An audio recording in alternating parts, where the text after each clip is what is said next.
할렐루야. 오늘도 진리의 말씀과 그리스도의 사랑으로 충만해지시길 축복합니다.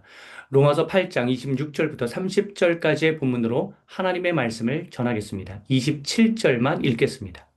마음을 살피시는 이가 성령의 생각을 아시나니 이는 성령이 하나님의 뜻대로 성도를 위하여 간구하심이니라. 아멘. 아멘.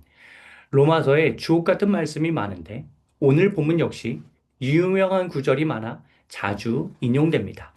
특히 26절, 28절이 대표적이며 저도 좋아하는 말씀, 자주 인용하는 말씀입니다.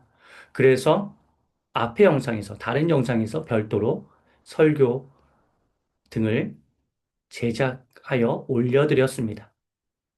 오늘 본문의 말씀을 그렇게 개별적으로 보아도 큰 감동을 얻겠지만 우리는 오늘 본문 말씀을 로마서의 구조 내에서 이해할 필요도 있는데 오늘 본문은 구원받은 사람이 이 세상의 변화를 위해 살면서 겪게 되는 어려움을 어떻게 하면 슬기롭게 해결할 수 있을지, 이겨낼 수 있을지에 관한 말씀입니다.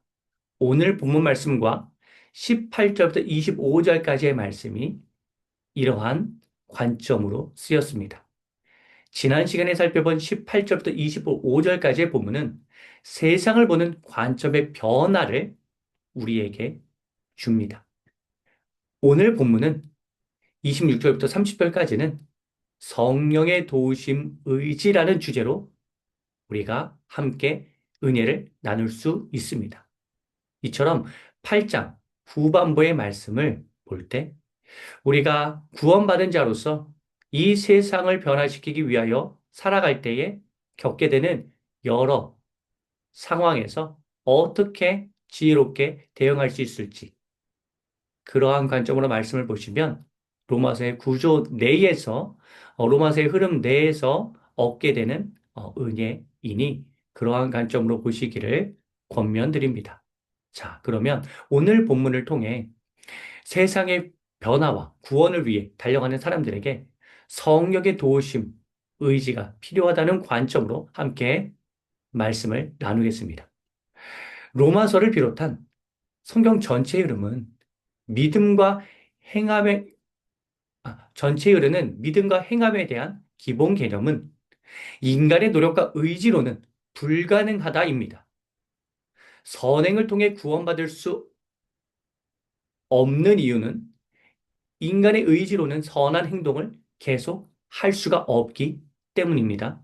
이와 더불어 믿음 역시 나의 결단과 노력이 작용하는 측면이 있으나 선행하는 하나님의 사랑과 인도가 없다면 믿음을 가질 수 없습니다.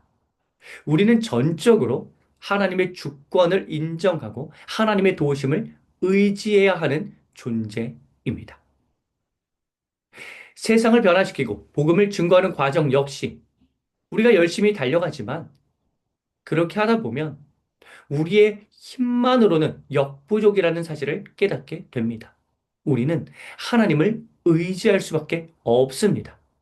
하나님은 우리의 노력과 기도를 사용하시겠지만 그렇게 우리는 더 나은 노력과 더 간절한 기도를 해야겠지만 하나님의 절대적인 도움, 강권적인 도움이 꼭 필요하다는 사실도 함께 알아야 합니다. 하나님의 도우심을 받을 수 있는 이유는 여러 가지로 설명할 수 있는데 오늘 본문에 따르면 26절 하나님이 우리를 위해서 기도해 주시는 분이기 때문입니다. 세상의 변화를 향해 나아갈 때 우리가 어떻게 해야 할지 잘 모르겠고 너무나 막막한 순간이 찾아오는데 그때 우리를 도우시는 성령님의 기도가 돌파구가 되어서 해결되는 놀라운 변화를 하나님께서는 우리에게 허락해 주시겠다고 약속하십니다. 찬송 중에 누군가 널 위해 기도하네 라고 하는 찬양이 있는데 그 누군가는 우리를 위해서 기도해 주는 여러 사람, 동역자들이 될 수도 있지만 성령 하나님이라는 점을 우리는 알아야 합니다. 27절. 우리의 기도가 방향을 잃을 때 성령님은 우리의 기도를 하나님의 뜻에 합당한 방향으로 바꾸어 주십니다. 그래서 힘들어도 기도의 자리에 있으면 우리의 기도는 성령님의 도우심으로 인해 점점 더 하나님의 뜻에 부합하게 변화되는 것입니다. 세상의 변화를 향해 나아가다 보면 그 과정에서 희생이 따릅니다. 상실의 아픔을 겪기도 하고 죽음, 순교로서 헌신하기도 합니다. 그러면 단기적 차원에서는 하나님을 원망하는 마음이 생깁니다. 하지만 하나님은 28절 모든 것이 합력하여 선을 이루게 하시는 분이라는 관점이 필요합니다.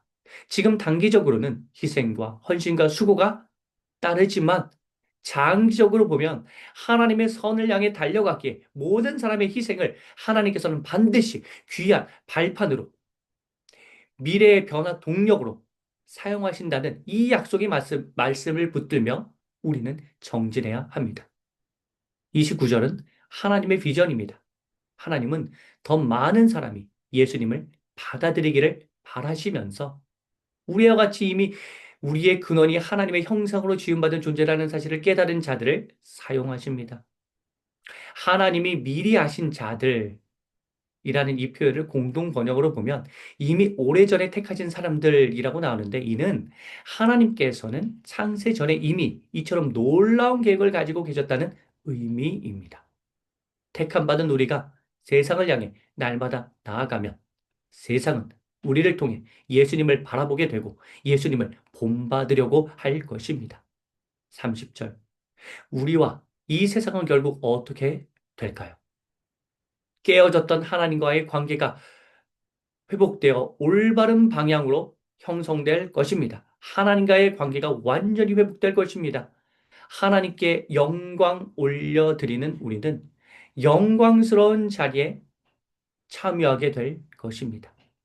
사랑하는 성도 여러분, 세상에서 영향력을 발휘하면서 살면 지치고 힘들 때가 옵니다. 그때 우리는 우리를 도와주시는 성령 하나님을 의지하시고 기억하시면서 하나님께 새 힘을 얻고 충만한 힘을 공급받는 그러한 은혜를 누리게 될 텐데 그 하나님 의지하시면서 오늘도 힘차게 정진하는 삶이 되길 주님의 이름으로 축복합니다.